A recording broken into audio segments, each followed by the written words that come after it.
अकाल जी, स्वागत तुहाडा सब का बहुत बहुत। आई होप तुसी सारे ठीक ठाक होवोगे जी। तो फिर तो हाजिर हो गया लैंडमार्क इमीग्रेशन के ऑफिस के विच अज एक बार फिर तो पहुंचे जी साडे स्टूडेंट्स नूं इंफॉर्मेशन देने के लिए। सो ध्यान दे नाल स्टूडेंट्स ने भी सुनना, उन्होंने जिहड़े पेरेंट्स हैगे ने तुहानूं भी रिक्वेस्ट करते हैं कि तुसी भी ध्यान दे नाल साडे शोज़ नूं सुनिया करो, ताकि तुसी भी अपने बच्चे जिहड़े हैगे ने उन्हां नूं सही गाइडेंस ओह दे सको। कई बार बच्चे जिहड़े ने किसी दीयां गल्लां दे विच आ जांदे ने, पेरेंट्स जिहड़े हैगे उन्हां नूं नॉलेज नहीं हुंदी। सो तुसी भी हर चीज़ नूं चंगी तरह देख परख के ही अपने बच्चों का वीज़ा जिहड़ा अप्लाई करिया करो। सो अज गल करांगे जी कैनेडा की, ते नाल दी नाल US की गल होएगी। सो मिस्टर जसमीत भाटिया जी साडे नाल एक बार फिर तो होणगे, स्वागत कर लैने आ। वेलकम है सर। सत श्री अकाल। सो सर, सब तो पहला तो जानना चाहांगी कि बच्चों को जो वड्डा सवाल कि कदों फ्लाई कर पाएंगे, फ्लाइट्स जिहड़ियां हैगियां की नवीं अपडेशन आई है। सो ट्रैवल के उत्ते अपडेशनस आई हैगी है जिहड़ी कि एक अच्छी खबर नहीं हैगी डायरैक्ट फ्लाइट्स ਲਈ, क्योंकि स्टूडेंट्स ते 21 अगस्त तक डायरैक्ट फ्लाइट्स तक बैन ਵਧਾ ਦਿੱਤਾ ਗਿਆ है।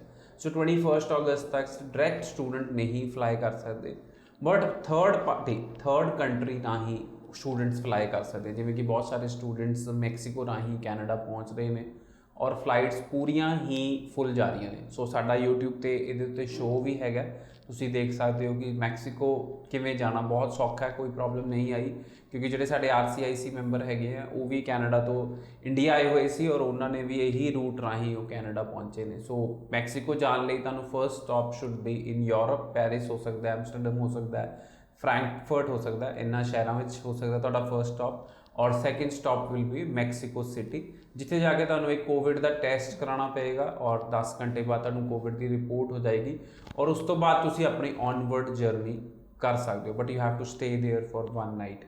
सो स्टूडेंट्स हो मैक्सीको तो तुसीं ट्रैवल कर सकते हो, बट 21 अगस्त तो लग रहा है कि जिहड़ियां डायरैक्ट फ्लाइट्स ओपन हो जाएंगी, क्योंकि बहुत सारे कॉलेजेस नाल साडी गल चल रही है। They are planning to get a chartered flight for students and take them to Canada, because काफ़ी सारे हाइब्रिड प्रोग्राम्स हैगे हैं। सो कुछ कॉलेजेस इदां दा भी प्लान कर रहे हैं। सो ट्रैवल अपडेट्स को लैके ये भी हैगा कि 9 अगस्त तो जिहड़ा होटल क्वारंटीन पॉलिसी हैगी है वो विड्रॉ की जा रही है। सो हुण किसी नूं भी 9 अगस्त तो बाद 3 दिन का जिहड़ा होटल क्वारंटीन है वो नहीं करना पएगा।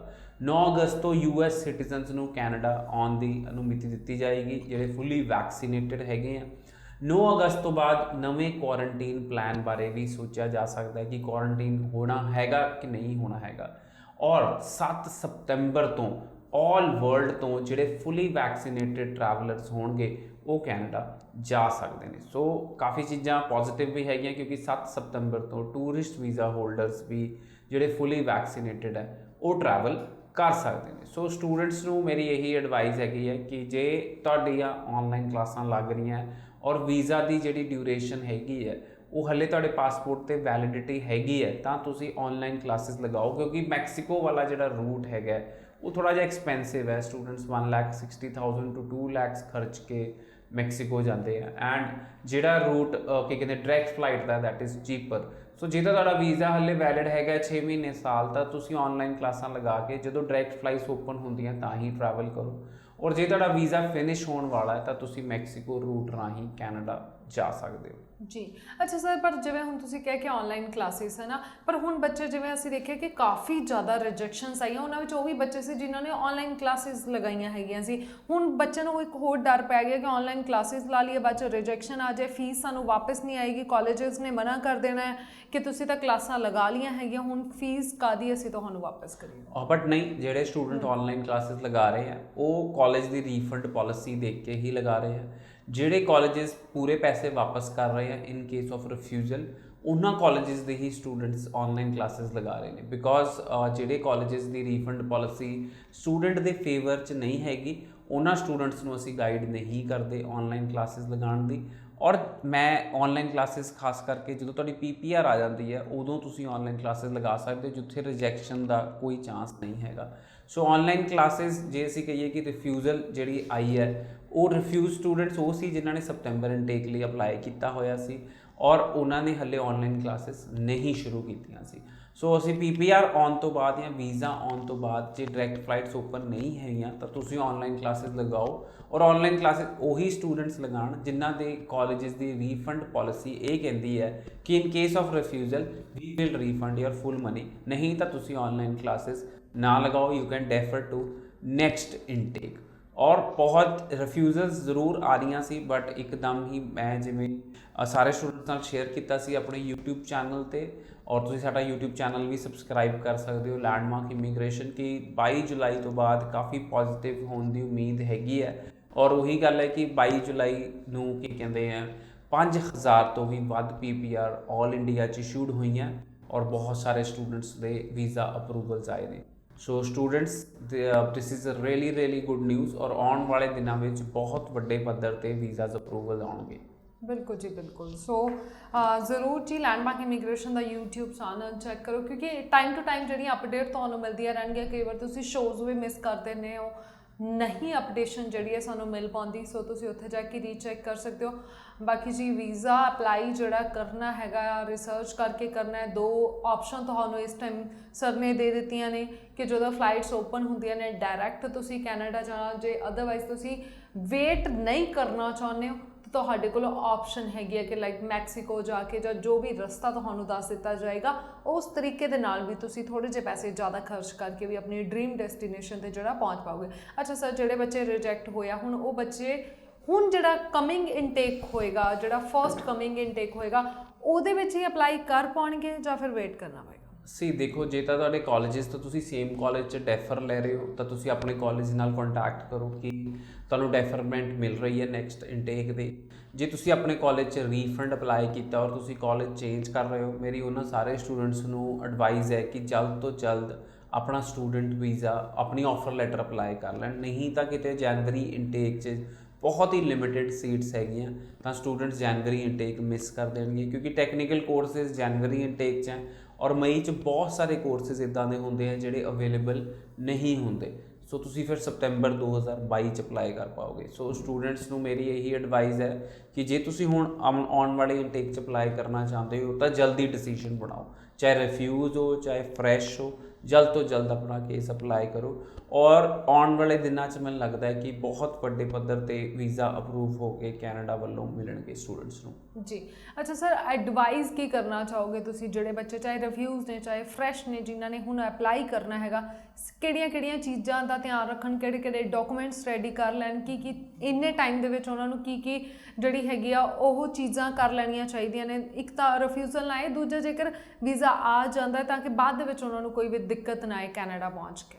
ਸੀ ਐਡਵਾਈਸ ਇਹੀ ਹੈ, ਫਸਟ ਆਫ ਆਲ ਤਾਂ ਜਿਹੜੇ ਸਟੂਡੈਂਟਸ ਹਲੇ ਕਾਫੀ ਸਾਰੇ ਸਟੂਡੈਂਟ ਕਨਫਿਊਜ਼ ਹੈ, ਆਪਣਾ ਕੇਸ ਨਹੀਂ ਅਪਲਾਈ ਕਰ ਰਹੇ ਹਨ, ਮੈਂ ਉਹਨਾਂ ਨੂੰ ਇਹੀ ਐਡਵਾਈਸ ਕਰਾਂਗਾ ਕਿ ਆਉਣ ਵਾਲੇ ਸਮੇਂ ਵਿੱਚ ਬਹੁਤ ਜ਼ਿਆਦਾ ਰਸ਼ ਵਧਣ ਵਾਲਾ ਕੈਨੇਡਾ ਵਿੱਚ, ਔਰ ਤੁਸੀਂ ਜੇ ਵੇਟ ਕਰ ਰਹੇ ਹੋ ਕਿ ਮੈਂ ਸਾਰਾ ਕੁਝ ਓਪਨ ਹੋ ਜਾਏਗਾ ਉਸ ਚੀਜ਼ ਦੀ ਵੇਟ ਕਰਾਂ, ਸੋ ਆਈ ਵਿਲ ਟੈਲ ਯੂ ਕਿ 80 to 90% ਸਭ ਕੁਝ ਓਪਨ ਹੋ ਹੀ ਚੁੱਕਿਆ।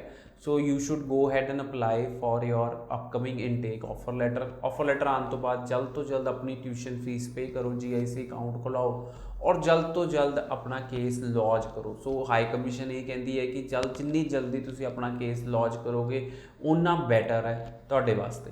So students first of all ਤਾਂ ਇਹੀ ਐਡਵਾਈਸ ਹੈਗੀ। ਸੈਕਿੰਡ ਚੀਜ਼ ਇਹ ਹੈ ਕਿ ਆਨਲਾਈਨ ਕਲਾਸਾਂ ਜਿਹੜੇ ਸਟੂਡੈਂਟਸ ਪੜ੍ਹਨਾ ਚਾਹੁੰਦੇ ਆ ਉਹ 31 ਦਸੰਬਰ 2021 ਤੱਕ ਜੋ ਵੀ ਪੜ੍ਹਾਈ ਕਰਨਗੇ ਉਹ ਤੁਹਾਡੇ ਫੁੱਲ ਪੋਸਟ ਗ੍ਰੈਜੂਏਟ ਵਰਕ ਪਰਮਿਟ ਤੁਹਾਨੂੰ ਮਿਲੇਗਾ। ਸੋ ਫੁੱਲ ਪੋਸਟ ਗ੍ਰੈਜੂਏਟ ਵਰਕ ਪਰਮਿਟ ਤੁਹਾਨੂੰ ਮਿਲੇਗਾ ਜੋ 31 ਜੁਲਾਈ ਤੱਕ ਤੁਸੀਂ 31 ਦਸੰਬਰ ਤੱਕ ਤੁਸੀਂ ਜੋ ਵੀ ਪੜ੍ਹਾਈ ਇੰਡੀਆ 'ਚ ਕਰੋਗੇ, ਭਾਵੇਂ ਤੁਸੀਂ ਆਪਣਾ ਪੂਰਾ ਕੋਰਸ ਹੀ ਕਿਉਂ ਨਾ ਖਤਮ ਕਰ ਲਓ। ਸੋ ਕਾਫੀ ਸਾਰੇ ਸਟੂਡੈਂਟਸ ਨੂੰ ਇਹ ਵੀ ਕਨਫਿਊਜ਼ਨ ਹੈ ਜਿਨ੍ਹਾਂ ਦੇ 1-1 ਸਾਲ ਦੇ ਕੋਰਸ ਸੀ ਉਹ ਸੈਕਿੰਡ ਈਅਰ ਦਾ ਕੋਰਸ ਲੈਣਾ ਚਾਹੁੰਦੇ ਨੇ, ਉਹਨਾਂ ਨੂੰ ਇਹ ਹੈ ਕਿ ਉਹ ਵੀ ਆਪਣਾ ਸੈਕਿੰਡ ਈਅਰ ਦੀ ਆਫਰ ਲੈਟਰ ਇੰਡੀਆ ਤੋਂ ਹੀ ਲੈ ਕੇ ਜਾ ਸਕਦੇ ਨੇ। ਔਰ ਜੇ ਉਹਨਾਂ ਨੂੰ ਸਟੱਡੀ ਪਰਮਿਟ ਐਕਸਟੈਂਸ਼ਨ ਜਾਂ ਵਰਕ ਪਰਮਿਟ ਐਕਸਟੈਂਸ਼ਨ ਦੀ ਕੋਈ ਵੀ ਜ਼ਰੂਰਤ ਪੈਂਦੀ ਹੈ ਕੈਨੇਡਾ ਪਹੁੰਚ ਕੇ ਤਾਂ ਸਾਡੇ ਕੈਨੇਡਾ ਦਫ਼ਤਰ ਦੇ ਨੰਬਰ 'ਤੇ ਉਹ ਕੰਟੈਕਟ ਕਰ ਸਕਦੇ ਨੇ। ਉਸ ਤੋਂ ਇਲਾਵਾ ਜੇ ਸਟੂਡੈਂਟਸ ਕੋਈ PR ਅਪਲਾਈ ਕਰਨਾ ਚਾਹੁੰਦੇ ਆ ਜਾਂ ਕਿਸੇ ਤਰ੍ਹਾਂ ਦੀ ਵੀ ਮਦਦ ਚਾਹੁੰਦੇ ਤਾਂ ਵੀ ਸਾਡੇ RCIC member is in Canada, ਉਹਨਾਂ ਦਾ ਨੰਬਰ ਸਾਡੀ ਵੈਬਸਾਈਟ 'ਤੇ ਹੈ, ਤੁਸੀਂ ਉਹਨਾਂ ਨੂੰ ਕੰਟੈਕਟ ਕਰਕੇ ਆਪਣੀ ਡਿਟੇਲਸ ਦੇ ਕੇ ਆਪਣਾ ਕੇਸ ਪ੍ਰੋਸੀਡ ਕਰ ਸਕਦੇ ਹੋ। ਜੀ ਬਿਲਕੁਲ ਜੀ ਬਿਲਕੁਲ। ਸੋ ਜਲਦ ਤੋਂ ਜਲਦ ਇਹ ਨਾ ਸੋਚੋ ਕਿ ਜਨਵਰੀ ਇਨਟੇਕ ਹੈ ਜੀ, ਕੋਈ ਗੱਲ ਨਹੀਂ, ਟਾਈਮ ਸਾਡੇ ਕੋਲ ਬਚਿਆ ਹੋ ਗਿਆ, ਅਸੀਂ ਬਾਅਦ ਦੇ ਵਿੱਚ ਜਾ ਕੇ ਅਪਲਾਈ ਕਰਾਂਗੇ। ਤੁਹਾਨੂੰ ਵੀ ਪਤਾ ਕਿ ਇਸ ਟਾਈਮ ਸਿਚੁਏਸ਼ਨ ਪਹਿਲਾਂ ਵਰਗੀ ਨਹੀਂ ਹੈਗੀ। ਬੱਚੇ ਜਿਹੜੇ ਹੈਗੇ ਨੇ ਰਿਫਿਊਜ਼ ਕੇਸ ਇੰਨੇ ਰਿਫਿਊਜ਼ ਹੋਏ, ਉਹਨਾਂ ਨੇ ਵੀ ਅਪਲਾਈ ਕਰਨਾ ਹੈ। ਬੱਚੇ ਵੇਟ ਕਰ ਰਹੇ ਸੀ ਉਹ ਜਿਹੜੇ, ਉਹਨਾਂ ਨੇ ਵੀ ਅਪਲਾਈ ਕਰਨਾ। ਸੋ ਬਹੁਤ ਵੱਡੀ ਤਾਦਾਦ ਦੇ ਵਿੱਚ ਜਦੋਂ ਬੱਚੇ ਇੱਕ ਇਨਟੇਕ ਦੇ ਵਿੱਚ ਇਕੱਠੇ ਹੋ ਜਾਂਦੇ ਨੇ ਤੇ ਰਿਫਿਊਜ਼ਲ ਜਿਹੜੀਆਂ ਹੈਗੀਆਂ ਉਹ ਕਾਫੀ ਜ਼ਿਆਦਾ ਆ ਜਾਂਦੀਆਂ ਨੇ। ਸੋ ਕੋਸ਼ਿਸ਼ ਇਹੀ ਕਰੋ ਕਿ ਤੁਸੀਂ ਜਲਦ ਤੋਂ ਜਲਦ ਅਪਲਾਈ ਕਰ ਦਿਓ ਤਾਂ ਕਿ ਬਾਅਦ ਦੇ ਵਿੱਚ ਦਿੱਕਤ ਨਾ ਆਵੇ। ਰਸ਼ ਆਉਣ ਤੋਂ ਪਹਿਲਾਂ ਪਹਿਲਾਂ ਤੁਹਾਨੂੰ ਆਫਰ ਲੈਟਰਸ ਮਿਲ ਜਾਣ, ਕਿਉਂਕਿ ਸਰ ਕਿਤੇ ਨਾ ਕਿਤੇ ਇਹ ਵੀ ਹੁੰਦਾ ਹੈ ਕਿ ਬਾਈ ਚਾਂਸ ਇੱਕ ਕਾਲਜ ਦੇ ਵਿੱਚ ਹੀ ਬੱਚੇ ਅਪਲਾਈ ਕਰਦੇ ਜਾਂਦੇ ਨੇ, ਫਿਰ ਜਦੋਂ ਸੀਟਸ ਫੁੱਲ ਹੋ ਜਾਂਦੀਆਂ ਨੇ ਤੇ ਜਾਂ ਜਿਹੜੇ ਬੱਚੇ ਐਂਡ ਤੇ ਜਾ ਕੇ ਵੇਟ ਕਰਦੇ ਨੇ ਤਾਂ ਉਹਨਾਂ ਨੂੰ ਕਿਤੇ ਨਾ ਕਿਤੇ ਰਿਫਿਊਜ਼ਲ ਮਿਲਦੀ ਹੈ। ਸੀ ਮੈਂ ਇੱਥੇ ਵੀ ਇੱਕ ਸ਼ੋਅ ਕੀਤਾ ਸਾਡੇ YouTube ਚੈਨਲ 'ਤੇ ਕਿ 10 ਕਾਲਜ ਇੱਦਾਂ ਦੇ ਜਿੱਥੇ ਵੀ ਬੱਚੇ ਬਹੁਤ ਘੱਟ ਕੁਆਂਟੀਟੀ 'ਚ ਜਾਂਦੇ ਆ, ਜਿਵੇਂ ਕਿ ਕਹਿ ਲਓ ਕਿ 300 ਤੋਂ 400 ਬੱਚਾ ਸਾਲ ਦਾ ਜਾਂਦਾ ਹੈ, ਔਰ ਬੱਚੇ ਜ਼ਿਆਦਾਤਰ ਉਹਨਾਂ ਕਾਲਜਿਸ 'ਚ ਜਾਂਦੇ ਆ ਜਿੱਥੇ 5 ਤੋਂ 6000 ਬੱਚਾ ਸਾਲਾਨਾ ਜਾਂਦਾ। ਸੋ ਤੁਸੀਂ ਆਪੇ ਹੀ ਐਸਟੀਮੇਟ ਲਗਾ ਸਕਦੇ ਹੋ ਕਿ ਜਿੱਥੇ ਸਟੂਡੈਂਟਸ ਘੱਟ ਜਾਣਗੇ ਉੱਥੇ ਵੀਜ਼ਾ ਚਾਂਸ ਜ਼ਿਆਦਾ ਹੋਏਗਾ। ਸੋ ਸਟੂਡੈਂਟਸ ਨੂੰ ਮੇਰੀ ਇਹੀ ਐਡਵਾਈਸ ਰਹੇਗੀ ਕਿ ਕੁਛ ਇੱਦਾਂ ਦੀ ਲੋਕੇਸ਼ਨਸ ਅਸੀਂ ਜ਼ਰੂਰ ਚੂਜ਼ ਕਰੀਏ ਜਿੱਥੇ ਸਟੂਡੈਂਟਸ ਘੱਟ ਜਾ ਰਹੇ ਨੇ। ਸੋ ਸਟੂਡੈਂਟਸ ਨੂੰ ਮੇਰੀ ਇਹੀ ਐਡਵਾਈਸ ਹੈ, ਕੁਛ ਇੱਦਾਂ ਦੇ ਕਾਲਜਿਸ ਵੀ ਅਸੀਂ ਚੂਜ਼ ਕਰ ਸਕਦੇ ਹਾਂ ਜਿੱਥੇ ਸਟੂਡੈਂਟ ਘੱਟ ਨੰਬਰ 'ਚ ਜਾਂਦੇ ਆ। ਸੋ ਉਹਨਾਂ ਕਾਲਜਿਸ 'ਚ ਕੁਛ ਆ ਜਾਂਦੇ ਆ North Quest college, Lethbridge college, Medicine Hat college, Keyano college. ਇਹ ਸਾਰੇ ਕਾਲਜਿਸ ਅਲਬਰਟਾ ਦੇ ਹੈ ਜਿੱਥੇ ਬਹੁਤ ਹੀ ਸਿਲੈਕਟਿਵ ਸਟੂਡੈਂਟਸ ਨੂੰ ਇਨਵਾਈਟ ਕੀਤਾ ਜਾਂਦਾ ਪੜ੍ਹਨ ਲਈ। BC ਵਿੱਚ North Island college, Camosun college. So ਇਹਨਾਂ ਕਾਲਜਿਸ ਵਿੱਚ ਵੀ ਵੀਜ਼ਾ ਸਕਸੈਸ ਰੇਟ ਜ਼ਿਆਦਾ ਰਹਿ ਸਕਦਾ ਹੈ। ਇਸ ਤੋਂ ਇਲਾਵਾ ਜੇ ਅਸੀਂ ਗੱਲ ਕਰੀਏ ਤਾਂ ਓਨਟਾਰੀਓ ਵਿੱਚ ਨਾਰਦਰਨ ਕਾਲਜ ਤੁਸੀਂ ਚੂਜ਼ ਕਰ ਸਕਦੇ ਹੋ, ਔਰ ਕੀ ਕਹਿੰਦੇ ਆ ਸੂ ਕਾਲਜ ਤੁਸੀਂ ਚੂਜ਼ ਕਰ ਸਕਦੇ ਹੋ ਜਿੱਥੇ ਥੋੜ੍ਹੇ ਜਿਹੇ ਸਟੂਡੈਂਟ ਘੱਟ ਜਾਂਦੇ ਆ। ਸੋ ਸਟੂਡੈਂਟਸ ਇਹ ਸਾਰੀਆਂ ਕਾਲਜਿਸ ਜਿਹੜੇ ਮੈਂ ਲਿਸਟ ਦਾ ਨਾਮ ਦੱਸ ਰਿਹਾ, ਇੱਥੇ ਸਟੂਡੈਂਟਸ ਦੀ ਜਿਹੜੀ ਸਿਲੈਕਸ਼ਨ ਹੈ ਉਹ ਬਹੁਤ ਸਟ੍ਰਿਕਟ ਹੈ, ਔਰ ਦੂਸਰੀ ਚੀਜ਼ ਹੈ ਕਿ ਸਟੂਡੈਂਟਸ ਘੱਟ ਕੁਆਂਟੀਟੀ 'ਚ ਜਾਂਦੇ ਆ ਤਾਂ ਵੀਜ਼ਾ ਚਾਂਸਿਸ ਜ਼ਿਆਦਾ ਹੈ। ਇਸ ਤੋਂ ਇਲਾਵਾ Justice Institute of British Columbia ਜਿਹੜਾ ਕਿ ਸਰੀ ਦੇ ਬਹੁਤ ਹੀ ਕਲੋਜ਼ ਹੈਗਾ, ਨਿਊ ਵੈਸਟਮਿਨਿਸਟਰ ਸ਼ਹਿਰ 'ਚ, ਤੁਸੀਂ ਉੱਥੇ ਵੀ ਪੜ੍ਹਨ ਜਾ ਸਕਦੇ ਹੋ। ਬਹੁਤ ਹੀ ਸਿਲੈਕਟਿਵ ਕੋਰਸਿਸ ਹੈ ਔਰ ਤੁਸੀਂ ਸਾਨੂੰ ਇੱਥੇ ਪੜ੍ਹਨ ਦਾ ਵੀ ਬਹੁਤ ਜ਼ਿਆਦਾ ਬੈਨੀਫਿਟ ਮਿਲ ਸਕਦਾ ਹੈ। ਸੋ ਸਟੂਡੈਂਟਸ ਕਿਤੇ ਨਾ ਕਿਤੇ ਅਸੀਂ ਜ਼ਰੂਰ ਇਹ ਮਿਸਟੇਕ ਕਰ ਬੈਠਦੇ ਹਾਂ ਕਿ ਜਿੱਥੇ ਮੇਰਾ ਫਰੈਂਡ ਜਾ ਰਿਹਾ ਮੈਂ ਉਹਦੇ ਨਾਲ ਆਪਣਾ ਕੇਸ ਲਾਵਾਂ, ਆਪਣੀ ਪ੍ਰੋਫਾਈਲ ਦੀ ਅਸੈਸਮੈਂਟ ਨਹੀਂ ਕਰਦੇ। ਜਿੱਥੇ ਮੇਰੇ ਕੋਈ ਰਿਸ਼ਤੇਦਾਰ ਹੈ ਮੈਂ ਉਹਨਾਂ ਕੋਲ ਜਾਣ ਦੀ ਕੋਸ਼ਿਸ਼ ਕਰਦਾ। ਸੋ ਇਹ ਸਾਰੀਆਂ ਚੀਜ਼ਾਂ ਹੁਣ ਸਾਨੂੰ ਭੁੱਲ ਜਾਣੀਆਂ ਚਾਹੀਦੀਆਂ, ਸਾਨੂੰ ਫੋਕਸ ਕਰਨਾ ਚਾਹੀਦਾ ਹੈ ਸਾਡੇ ਵੀਜ਼ੇ 'ਤੇ।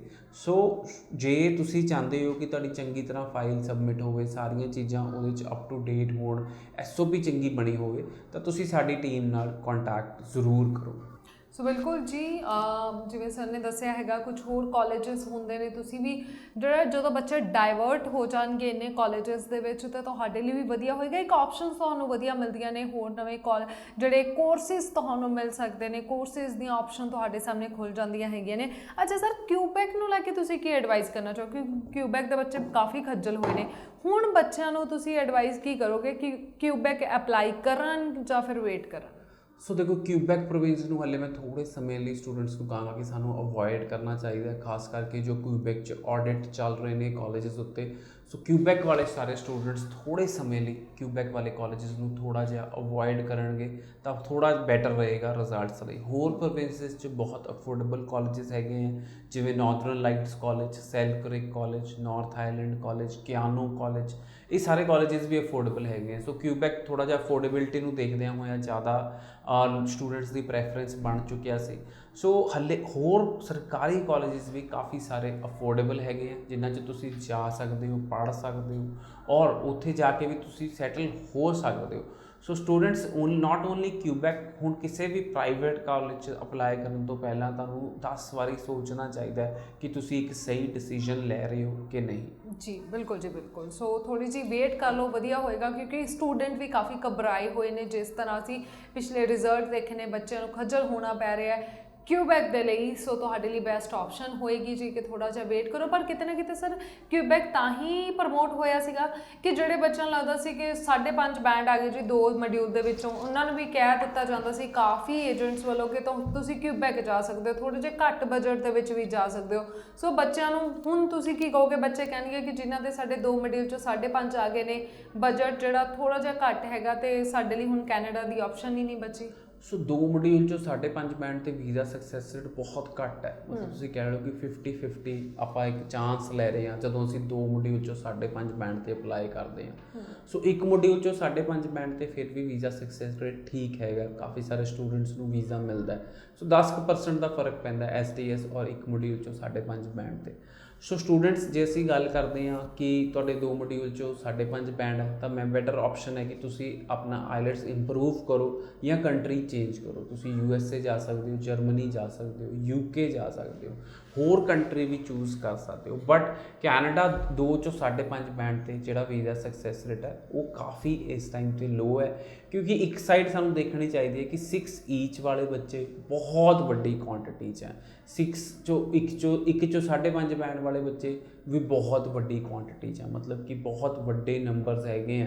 ਸੋ ਜਦੋਂ ਇੰਨਾ ਸਾਰੇ ਬੱਚਿਆਂ ਦੀ ਇੰਨੀਆਂ ਫਾਈਲਾਂ ਹੱਲੇ ਪੈਂਡਿੰਗ ਹੈ, ਜੋ ਸਾਡਾ ਐਸਟੀਮੇਟ ਹੈ ਕਿ 1.5 ਤੋਂ ਪੌਣੇ 2 ਲੱਖ ਫਾਈਲ ਹੱਲੇ ਵੀ ਐਮਬੈਸੀ 'ਚ ਪੈਂਡਿੰਗ ਚੱਲ ਰਹੀ ਹੈ। ਸੋ ਜਦੋਂ ਇੰਨੀਆਂ ਪ੍ਰੋਫਾਈਲਸ ਦੀ ਜਿਹੜੀ ਫਾਈਲ ਹੈ ਹੱਲੇ ਪੈਂਡਿੰਗ ਚੱਲ ਰਹੀ ਹੈ ਤਾਂ 2 ਚੋਂ 5.5 ਬੈਂਡ ਵਾਲੇ ਸਟੂਡੈਂਟਸ ਨੂੰ ਵੀਜ਼ਾ ਜਿਹੜਾ ਮਿਲਣਾ ਉਹ ਬਹੁਤ ਹੀ ਜ਼ਿਆਦਾ ਮੁਸ਼ਕਲ ਹੋ ਜਾਂਦਾ। ਬਟ ਫਿਰ ਵੀ ਜੇ ਤੁਸੀਂ ਚਾਂਸ ਲੈਣਾ ਚਾਹੁੰਦੇ ਹੋ ਤਾਂ ਬਹੁਤ ਸਾਰੇ ਗਵਰਨਮੈਂਟ ਕਾਲਜਿਸ ਵੀ ਪਹਿਲਾਂ ਐਡਮਿਸ਼ਨ ਦੇ ਰਹੇ ਸੀ 2 ਚੋਂ 5.5 ਬੈਂਡ ਤੇ, ਪਰ ਅੱਜ ਦੀ ਡੇਟ 'ਚ ਵੀ ਕੁਝ ਕਾਲਜਿਸ ਜਾਂ ਯੂਨੀਵਰਸਿਟੀਜ਼ 2 ਚੋਂ 5.5 ਬੈਂਡ ਤੇ ESL ਦੇ ਨਾਲ ਤੁਸੀਂ ਅਪਲਾਈ ਕਰ ਸਕਦੇ ਹੋ, ਬਟ ਵੀਜ਼ਾ ਸਕਸੈਸ ਰੇਟ ਬਹੁਤ ਘੱਟ ਰਹੇਗਾ। ਜੀ ਜੀ। ਅੱਛਾ ਸਰ, US ਦੀ ਤੁਸੀਂ ਗੱਲ ਕੀਤੀ, ਕੀ ਨਵੀਆਂ ਅਪਡੇਟਸ ਹੈਗੀਆਂ ਨੇ US ਨੂੰ ਲੈ ਕੇ? USA ਨੂੰ ਲੈ ਕੇ ਵੀ ਮੈਂ ਸਟੂਡੈਂਟਸ ਦੇ ਨਾਲ ਸ਼ੇਅਰ ਕਰਨਾ ਚਾਹਾਂਗਾ ਕਿ ਪਹਿਲਾਂ ਟਰੰਪ ਦੀ ਗਵਰਨਮੈਂਟ ਹੈਗੀ ਸੀ। ਜਿਹੜੀ ਟਰੰਪ ਗਵਰਨਮੈਂਟ ਸੀ ਉਹ ਬਹੁਤ ਹੀ ਜ਼ਿਆਦਾ ਜਿਹਨੂੰ ਕਹਿੰਦੇ ਆ ਸਟ੍ਰਿਕਟ ਸੀ ਇਮੀਗ੍ਰੇਸ਼ਨ ਰੂਲਸ ਨੂੰ ਲੈ ਕੇ। ਹੁਣ ਜਿਹੜੀ ਪਾਰਟੀ ਹੈਗੀ ਹੈ ਉਹ ਡੈਮੋਕ੍ਰੈਟਿਕ ਪਾਰਟੀ ਹੈ, ਬਹੁਤ ਜ਼ਿਆਦਾ ਕੀ ਕਹਿੰਦੇ ਆ ਫੇਵਰ ਕਰਦੇ ਆ ਇਮੀਗ੍ਰੇਸ਼ਨ ਰੂਲਸ ਨੂੰ। ਔਰ ਜੋ ਸਾਨੂੰ ਪਤਾ ਲੱਗਿਆ ਕਿ ਜਿਹੜਾ ਉਹਨਾਂ ਦਾ ਐਸਟੀਮੇਟ ਹੈ ਕਿ 2 ਲੱਖ ਸਟੂਡੈਂਟ ਅਸੀਂ ਇੰਡੀਆ ਤੋਂ ਲੈ ਕੇ ਜਾਣਾ ਹੈ। So that is the estimate ਸਾਨੂੰ ਜੋ ਸਾਡੇ ਅੰਦਾਜ਼ੇ ਨਾਲ ਕਾਲਜਿਸ ਯੂਨੀਵਰਸਿਟੀਜ਼ ਦੇ ਨਾਲ ਡਿਸਕਸ਼ਨ ਹੋਈ ਹੈ ਕਿ USA ਸਟੂਡੈਂਟਸ 2 ਲੱਖ ਬੱਚਾ USA ਸਟੂਡੈਂਟਸ ਲੈ ਕੇ ਜਾਣਾ ਚਾਹੁੰਦਾ ਹੈ ਇੰਡੀਆ ਤੋਂ। ਸੋ ਜਿਹੜੇ ਸਟੂਡੈਂਟਸ ਕੈਨੇਡਾ ਨਹੀਂ ਜਾ ਪਾ ਰਹੇ, ਕੋਈ ਵੀਜ਼ਾ ਇਸ਼ੂ ਹੈਗਾ ਜਾਂ ਉਹਨਾਂ ਦਾ ਵੀਜ਼ਾ ਰਿਫਿਊਜ਼ਲ ਬਹੁਤ ਵਾਰੀ ਆ ਰਿਹਾ, ਤਾਂ ਉਹਨਾਂ ਲਈ ਇੱਕ ਜਿਹੜੀ ਡੈਸਟੀਨੇਸ਼ਨ ਹੈਗੀ ਉਹ USA ਉਹ ਬਹੁਤ ਵਧੀਆ ਡੈਸਟੀਨੇਸ਼ਨ ਹੈ, ਜਿੱਥੇ ਤੁਸੀਂ ਪੜ੍ਹ ਵੀ ਸਕਦੇ ਹੋ, ਕੰਮ ਵੀ ਕਰ ਸਕਦੇ ਹੋ, ਸੈਟਲ ਵੀ ਹੋ ਸਕਦੇ ਹੋ। ਜੇ ਬਾਅਦ 'ਚ ਕੈਨੇਡਾ ਜਾਣਾ ਚਾਹੁੰਦੇ ਹੋ ਤਾਂ USA ਤੋਂ ਤੁਸੀਂ ਕੈਨੇਡਾ ਵੀ ਜਾ ਸਕਦੇ ਹੋ। ਸੋ ਸਭ ਤੋਂ ਪਹਿਲਾਂ USA the visa is totally dependent upon interview. So interview based visa ਹੈਗਾ ਐਂਡ ਗਵਰਨਮੈਂਟ ਜਿਹੜੀ ਹੁਣ ਗਵਰਨਮੈਂਟ ਚੇਂਜ ਹੋਣ ਦੇ ਨਾਲ ਇੰਡੀਅਨ ਸਟੂਡੈਂਟਸ ਨੂੰ ਬਹੁਤ ਜ਼ਿਆਦਾ ਬੈਨੀਫਿਟ ਹੋਣ ਵਾਲਾ ਐਂਡ ਰੀਸੈਂਟਲੀ ਬਹੁਤ ਸਾਰੇ ਵੀਜ਼ਾਸ ਵੀ ਅਪਰੂਵ ਹੋਏ ਆ ਦਿੱਲੀ ਤੋਂ, ਜਿਹੜਾ ਕਿ ਪਹਿਲਾਂ ਸੁਣਨ 'ਚ ਮਿਲਦਾ ਸੀ ਕਿ ਨਿਊ ਦਿੱਲੀ ਵਾਲੇ ਪੰਜਾਬ ਦੇ ਸਟੂਡੈਂਟ ਨੂੰ ਵੀਜ਼ਾ ਨਹੀਂ ਦਿੰਦੇ, ਬਟ ਦਿੱਲੀ ਤੋਂ ਬਹੁਤ ਸਾਰੇ ਵੀਜ਼ਾ ਅਪਰੂਵ ਹੋਏ ਆ ਪੰਜਾਬੀ ਸਟੂਡੈਂਟਸ ਦੇ। ਸੋ ਤੁਸੀਂ ਵੀ ਬਿਲਕੁਲ USA ਇੱਕ ਟੌਪ ਡੈਸਟੀਨੇਸ਼ਨ ਹੈਗੀ ਦੁਨੀਆ ਦੀ, ਜੇ ਤੁਸੀਂ ਕੈਨੇਡਾ ਵੱਲ ਨਹੀਂ ਜਾ ਪਾ ਰਹੇ ਤਾਂ USA ਨੂੰ ਚੂਜ਼ ਕਰ ਸਕਦੇ ਹੋ। ਜੀ, ਪਰ ਸਰ ਐਡਵਾਈਸ ਕਿੱਦਾਂ ਦੇ ਬੱਚਿਆਂ ਨੂੰ ਕਰੋਗੇ, ਕਿੱਦਾਂ ਦੇ ਪ੍ਰੋਫਾਈਲ ਵਾਲੇ ਬੱਚੇ ਜਾ ਪਾਉਣਗੇ? ਅਸੀਂ ਐਕਚੁਅਲੀ ਤਾਂ USA ਜੇ ਤੁਸੀਂ ਪੂਰਾ ESL ਦਾ ਕੋਰਸ ਕਰਦੇ ਹੋ and you are confident you don't need IELTS also and you can give your interview. So USA ਦਾ ਜਿਹੜਾ ਵੀਜ਼ਾ ਹੈਗਾ that is an interview based also. So 50% marks ਚਾਹੇ ਵਿਦਾਊਟ ਆਈਲੈਟਸ ਹੋ ਤੁਸੀਂ USA ਅਪਲਾਈ ਕਰ ਸਕਦੇ ਹੋ। ਬਟ ਜੇ ਤੁਸੀਂ ਕੋਈ ਆਈਲੈਟਸ ਕੀਤੀ ਹੋਈ ਹੈ, ਜਿਵੇਂ ਤੁਸੀਂ ਕਹੋ ਕਿ ਤੁਸੀਂ ਆਈਲੈਟਸ ਕੀਤੀ ਸੀ ਕੈਨੇਡਾ ਜਾਣ ਵਾਸਤੇ, ਆਸਟ੍ਰੇਲੀਆ ਜਾਣ ਵਾਸਤੇ, ਨਿਊਜ਼ੀਲੈਂਡ ਜਾਣ ਵਾਸਤੇ, ਉਹ ਆਈਲੈਟਸ ਤੁਸੀਂ ਯੂਜ਼ ਕਰ ਸਕਦੇ ਹੋ USA ਦਾ ਸਟੂਡੈਂਟ ਵੀਜ਼ਾ ਅਪਲਾਈ ਕਰਨ ਲਈ। ਸੋ USA ਦੀ ਜਿਹੜੀ ਕ੍ਰਾਈਟੇਰੀਆ ਯੂਨੀਵਰਸਿਟੀਜ਼ ਦੀ ਹੁੰਦੀ ਹੈ ਉਹ 6.5 band, no band less than 6 and colleges ਦੀ ਓਵਰਆਲ 6 ਬੈਂਡ ਹੈਗੀ ਹੈ। ਕਾਫੀ ਸਾਰੇ ਕਾਲਜਿਸ 5 ਬੈਂਡ ਵੀ ਐਕਸੈਪਟ ਕਰਦੇ ਨੇ। But if you go without IELTS then you have to do an English course, English as second language the course ਕਰਨਾ ਪੈਂਦਾ 4 ਮਹੀਨੇ ਦਾ, ਔਰ ਉਹਦੀ ਤੁਹਾਨੂੰ ਅਲੱਗ ਤੋਂ ਫੀਸ ਦੇਣੀ ਪੈਂਦੀ ਹੈ। So anybody can apply, 12th pass, graduate, post graduate, gap ਹੈ ਤਾਂ ਵੀ ਤੁਸੀਂ ਅਪਲਾਈ ਕਰ ਸਕਦੇ ਹੋ USA ਦਾ ਸਟੂਡੈਂਟ ਵੀਜ਼ਾ। ਚਾਹੇ 10 ਸਾਲ ਦਾ ਗੈਪ ਹੈ, 15 ਸਾਲ ਦਾ ਗੈਪ ਹੈ, ਨੋ ਪ੍ਰੋਬਲਮ, ਤੁਸੀਂ USA ਦਾ ਸਟੂਡੈਂਟ ਵੀਜ਼ਾ ਅਪਲਾਈ ਕਰ ਸਕਦੇ ਹੋ। ਔਰ ਇੱਕ ਸਭ ਤੋਂ ਵੱਡੀ ਗੱਲ ਇਹ ਹੈ ਕਿ USA 'ਚ ਟਿਊਸ਼ਨ ਫੀਸ, ਫੰਡਸ ਕੁਝ ਵੀ ਪਹਿਲਾਂ ਟ੍ਰਾਂਸਫਰ ਨਹੀਂ ਹੁੰਦੇ। ਸਾਰੇ ਪੈਸੇ ਜਿਹੜੇ ਹੈਗੇ ਆ ਉਹ ਵੀਜ਼ਾ ਲੱਗਣ ਤੋਂ ਬਾਅਦ ਤੁਸੀਂ ਦੇਣੇ ਹੁੰਦੇ ਆ। ਇਨੀਸ਼ੀਅਲ ਕੁਝ ਖਰਚਾ ਆਉਂਦਾ ਡੀਐਸ, ਜਿਹੜਾ ਤੁਹਾਡਾ ਫਾਰਮ ਭਰਿਆ ਜਾਂਦਾ ਡੀਐਸ 160, ਉਹਦੀ ਐਮਬੈਸੀ ਫੀਸ ਹੁੰਦੀ ਹੈ $160। ਉਸ ਤੋਂ ਇਲਾਵਾ $350 ਤੁਹਾਡੀ ਸਰਵਿਸ ਫੀਸ ਹੁੰਦੀ ਹੈ, ਉਹ ਤੁਹਾਨੂੰ ਪੇ ਕਰਨੀ ਪੈਂਦੀ ਹੈ। ਔਰ ਕਾਫੀ ਸਾਰੇ ਕਾਲਜਿਸ ਜੇ ਤੁਹਾਡੀ ਆਫਰ ਲੈਟਰ ਦੇਣ ਦੇ ਜੇ ਤੁਹਾਡੇ ਤੋਂ ਐਪਲੀਕੇਸ਼ਨ ਫੀਸ ਲੈਂਦੇ ਆ ਤਾਂ ਉਹਦੇ ਪੈਸੇ ਤੁਹਾਨੂੰ ਭਰਨੇ ਪੈਂਦੇ ਆ। ਸੋ USA 'ਚ ਇਹੀ ਖਰਚਾ ਜਿਹੜਾ ਹੈਗਾ ਉਹ ਵੀਜ਼ਾ ਲੱਗਣ ਤੋਂ ਪਹਿਲਾਂ ਆਉਂਦਾ ਔਰ ਬਾਕੀ ਸਾਰੇ ਖਰਚੇ ਵੀਜ਼ਾ ਲੱਗਣ ਤੋਂ ਬਾਅਦ, ਯਾਨੀ ਕਿ ਤੁਸੀਂ ਕੋਈ ਲਿਵਿੰਗ ਕਾਸਟ ਟ੍ਰਾਂਸਫਰ ਕਰਨੀ ਹੈ, ਕੋਈ ਟਿਊਸ਼ਨ ਫੀਸ ਟ੍ਰਾਂਸਫਰ ਕਰਨੀ ਹੈ, that is after visa. Okay, so ਬਿਲਕੁਲ ਜੀ ਵਧੀਆ ਆਪਸ਼ਨ ਹੈਗੀ ਹੈ USA, ਔਰ ਖਾਸ ਕਰਕੇ ਬੱਚੇ ਜਿਹੜੇ ਹੈਗੇ ਨੇ ਆਇਲਸ ਨਹੀਂ ਕਰਨਾ ਚਾਹੁੰਦੇ ਪਰ ਅਦਰਵਾਈਜ਼ ਤੁਹਾਡਾ ਪ੍ਰੋਫਾਈਲ ਵਧੀਆ ਹੈਗਾ, ਵਧੀਆ ਪਰਸੈਂਟੇਜ ਵੀ ਤੁਹਾਡੀ ਹੈਗੀ ਹੈ, ਇੰਗਲਿਸ਼ ਵਧੀਆ ਬੋਲ ਸਕਦੇ ਹੋ, ਇੰਟਰਵਿਊ ਦੇ ਸਕਦੇ ਹੈਗੇ ਹੋ ਤੁਸੀਂ, ਜੋ ਕਿ ਇੰਟਰਵਿਊ ਨੂੰ ਇੱਕ ਹਊਆ ਸਮਝਦੇ ਨੇ। ਇੱਦਾਂ ਦੀ ਕੋਈ ਗੱਲ ਨਹੀਂ ਜੀ, ਬਹੁਤ ਈਜ਼ੀ ਕੁਐਸਚਨਸ ਹੁੰਦੇ ਨੇ। ਅਗਲੇ ਸ਼ੋਜ਼ ਦੇ ਵਿੱਚ ਅਸੀਂ ਉਸ ਨੂੰ ਲੈ ਕੇ ਵੀ ਡਿਸਕਸ਼ਨ ਕਰਾਂਗੇ ਕਿ ਬੱਚਿਆਂ ਨੂੰ ਡਰ ਕਿਉਂ ਲੱਗਦਾ ਇੰਟਰਵਿਊ ਦੇਣ ਤੋਂ, ਇੱਦਾਂ ਦੇ ਕਿਹੜੇ ਕੁਐਸਚਨ ਜਿਹੜੇ ਨੇ ਉਹ ਪੁੱਛੇ ਜਾਂਦੇ ਹੈਗੇ ਨੇ ਇੰਟਰਵਿਊ ਨੂੰ ਲੈ ਕੇ। ਉਹਦੇ ਲਈ ਤੁਸੀਂ ਅਗਲਾ ਸ਼ੋਅ ਧਿਆਨ ਦੇ ਨਾਲ ਸਾਡਾ ਸੁਣਨਾ ਹੈ ਜੀ। ਸੋ US ਕੈਨੇਡਾ ਨੂੰ ਲੈ ਕੇ ਅਸੀਂ ਗੱਲ ਕੀਤੀ ਹੈ। ਲੈਂਡਮਾਰਕ ਇਮੀਗ੍ਰੇਸ਼ਨ ਦੇ ਆਫਿਸ ਕਿੱਥੇ ਕਿੱਥੇ ਨੇ, ਫਲੈਸ਼ ਹੋ ਹੀ ਰਹੇ ਨੇ ਜੀ। ਆਈ ਹੋਪ ਨੋਟ ਕਰ ਲਏ ਹੋਣਗੇ। ਪਹੁੰਚੋ ਆਫਿਸਿਸ ਦੇ ਵਿੱਚ, ਦੇਰ ਬਿਲਕੁਲ ਨਾ ਕਰੋ ਜੀ, ਜਿੰਨੀ ਦੇਰ ਹੋਏਗੀ ਉਨੀਆਂ ਹੀ ਪ੍ਰੋਬਲਮ ਜਿਹੜੀਆਂ ਵਧਣਗੀਆਂ। ਸਿਚੁਏਸ਼ਨ ਇੱਦਾਂ ਦੀ ਹੈਗੀ ਆ, ਸਾਨੂੰ ਸਭ ਨੂੰ ਮਿਲ ਕੇ ਕਿਤੇ ਨਾ ਕਿਤੇ ਕੁਛ ਨਾ ਕੁਛ ਕੰਪਰੋਮਾਈਜ਼ ਜਿਹੜੇ ਹੈਗੇ ਨੇ ਉਹ ਕਰਨੇ ਹੀ ਪੈਣਗੇ। So thank you so much sir. ਸਤਿ ਸ਼੍ਰੀ ਅਕਾਲ। ਸੋ ਜਾਂਦੇ ਜਾਂਦੇ ਉਹਨਾਂ ਸਟੂਡੈਂਟਸ ਦੇ ਨਾਲ ਵੀ ਮਿਲਵਾ ਦਿੰਦੇ ਆ ਜਿਨ੍ਹਾਂ ਦੇ ਲੈਂਡਮਾਰਕ ਇਮੀਗ੍ਰੇਸ਼ਨ ਦੇ ਥਰੂ ਵੀਜ਼ਾ ਜਿਹੜੇ ਨੇ ਉਹ ਆਏ ਨੇ। सत श्रीकाल जी, हमारे साथ है युवराज जिनका कनाडा का स्टडी वीज़ा आ चुका है। युवराज पटियाला से बिलोंग करते हैं। नॉर्थवेस्ट कॉलेज में युवराज का स्टडी वीज़ा आया। बहुत लंबी जर्नी है युवराज के साथ हमारी, क्योंकि बहुत टाइम से हमारे साथ जुड़े हैं। रिफ्यूज़ल्स थे युवराज के, उनके बारे में भी बातचीत इनसे करेंगे, और साथ ही साथ युवराज से लैंडमार्क इमिग्रेशन की सर्विसेज, कैसा एक्सपीरियंस रहा लैंडमार्क इमिग्रेशन के साथ, और कौन से कॉलेज में किस पढ़ाई के लिए वो जा रहे हैं, सारी बातचीत पहले युवराज से करेंगे। पर पहले उनको कॉन्ग्रेचुलेट करते हैं उनके स्टडी वीज़ा के लिए। सो कॉन्ग्रेचुलेशंस युवराज, कॉन्ग्रेचुलेशंस मैम। युवराज, अब बताएं आप कि आपकी क्या बैकग्राउंड स्टडीज़ थी इंडिया में, है ना। ऑलरेडी हमें पता है रिफ्यूज़ल्स थे आपके, 2 रिफ्यूज़ल्स, उसके बारे में भी बात करेंगे आपसे। और कौन सी पढ़ाई करने के लिए आप कनाडा जा रहे हैं? सर +2 में 2019 च विद 75% कंप्लीट की थी। दैन फिर मैं आइल्स की थी 6.5 overall band, not less than 6 SDS category सी सर मेरी फाइल थी। बट फिर भी किसी कारण करके मेरी 2 रिफ्यूज़लों फेस करनी पई मैंने। ठीक है, मैं इन्हीं रिफ्यूज़ल के बारे में आपसे बात करना चाह रहा था। जो 2 रिफ्यूज़ल्स आपकी आई थी, ठीक है, अब तो हमने गवर्नमेंट कॉलेज में आपकी फ़ाइल लगाकर वीज़ा ले लिया। सो जो पहले 2 रिफ्यूज़ल थी वो कौन से कॉलेज से थी? सर वो क्यूबिक चो सी कनाडा कॉलेज दी 2 रिफ्यूज़ल सी, वो प्राइवेट कॉलेज सी। प्राइवेट कॉलेज की वजह से रिफ्यूज़ल हैं, ठीक है।